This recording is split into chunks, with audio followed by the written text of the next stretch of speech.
Sunflower is an important crop choice for farmers all over the world. The first Europeans observed sunflower cultivated in many places, from southern Canada to Mexico.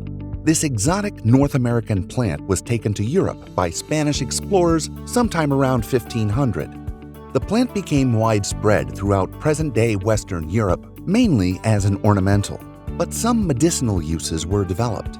Sunflower became very popular as a cultivated plant in the 18th century. By 1716, an English patent was granted for extracting oil from sunflower seed, and by 1769, literature mentioned sunflower cultivated by oil production. By 1830, the manufacture of sunflower oil was done on a commercial scale. End use of sunflower seeds includes human consumption, industrial demand, for example crushing, and the feed industry. Today's European market for sunflower seeds is highly dynamic. The largest suppliers can be found in the Black Sea region. DuPont Pioneer has a strong position on the sunflower seeds market in Europe. Pioneer brand sunflower hybrids are developed by combining our global innovation capabilities with local testing and service, enabling growers to plant the right hybrid on the right hectare. Pioneer began sunflower research in 1983 with its first research station in Argentina. Within a year, we expanded sunflower breeding into Minnesota and California. The focus in Woodland, California, was to acquire germplasm and to support research networks for the Australia and Europe markets. In 1987, the first Pioneer brand sunflower hybrid was sold in the U.S. From 1987, the breeding program of sunflower expanded in Europe, starting from Spain. Today, Pioneer has 13 research centers for sunflower and sells seed in North America and Europe markets. Pioneer is the only company with balanced breeding efforts across the Mediterranean, Spain and Turkey, Black Sea, Romania, and continental sites, France and Hungary, covering all possible genotype discrimination effects of the European sunflower growing environments. On top of this, the testing network also covers Russia, Ukraine, Serbia, Italy, Austria, and Bulgaria.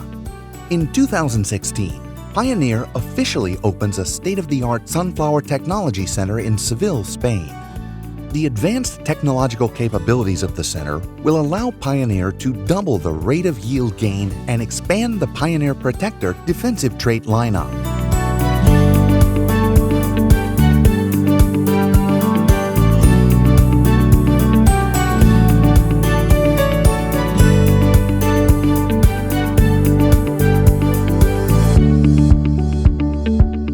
Technologies already operational at the center include accelerated forward breeding, AFB, accelerated trait integration, ATI, utilizing embryo rescue, and high-throughput broom rape and fungal disease phenotyping.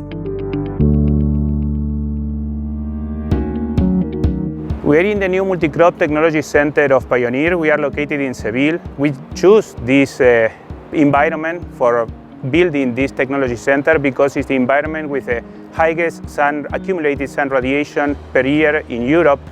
This is a crucial factor for us to decide conduct a multi-crop center in which we are going to conduct all year round crops in greenhouse structures.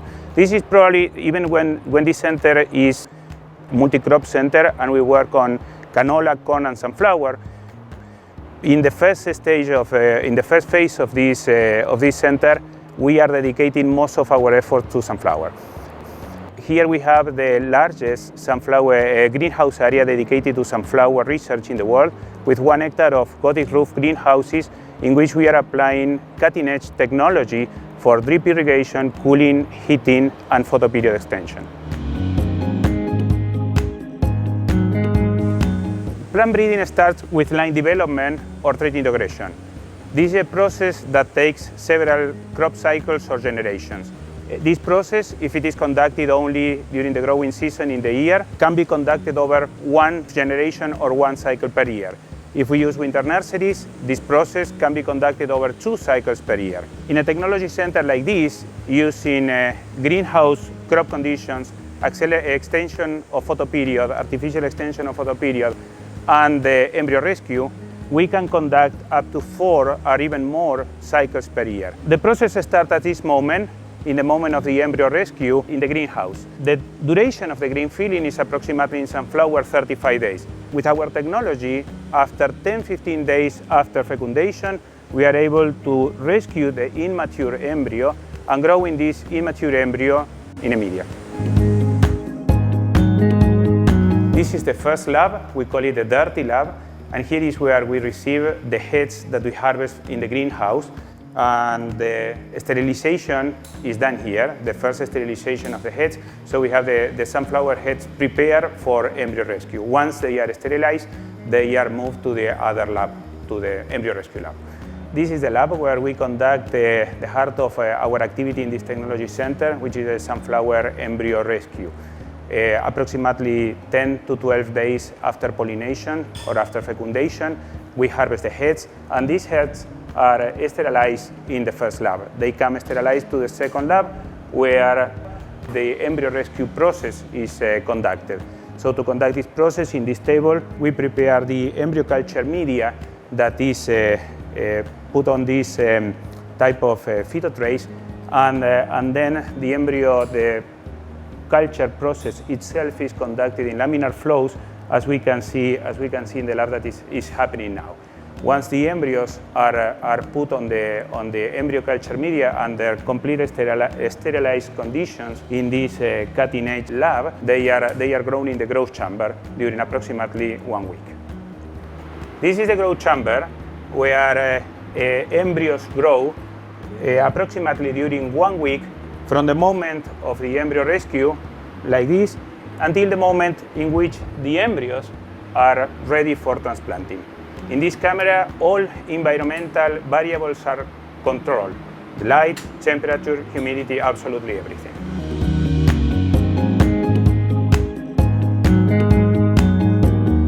After 1 week of growth in the growth chamber, the embryos, now plantless or seedlings, are separated from the culture media on these tables and put in water before transplanting to the small pots.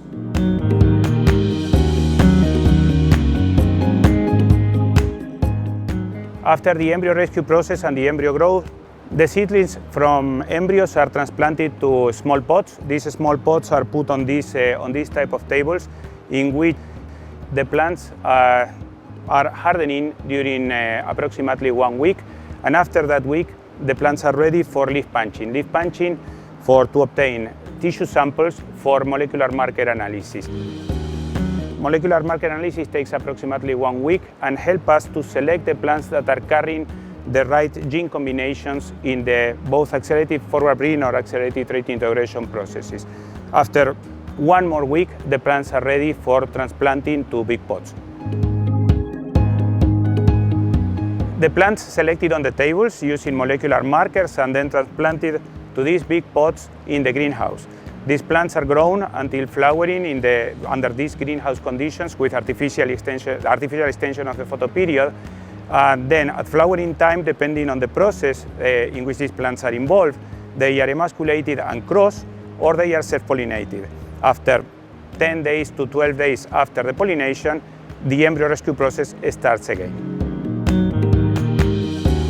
Although the main focus of this center by the moment is sunflower, we are also calibrating the embryo rescue activities and greenhouse crop conduction in a crop like corn, which is the main crop of the company worldwide.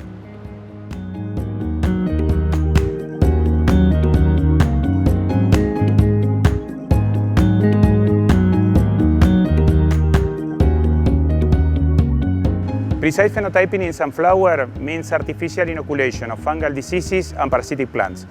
In this technology center, we have a pathology lab in which we have calibrated methods of artificial inoculation of broom rape, Phomopsis, verticillium, rust, and downy mildew. In the case of broom rape, for example, which is what we are seeing here, we have different races coming from different origins that we use to inoculate under different inoculation systems, mapping populations or commercial or pre-commercial materials to characterize them.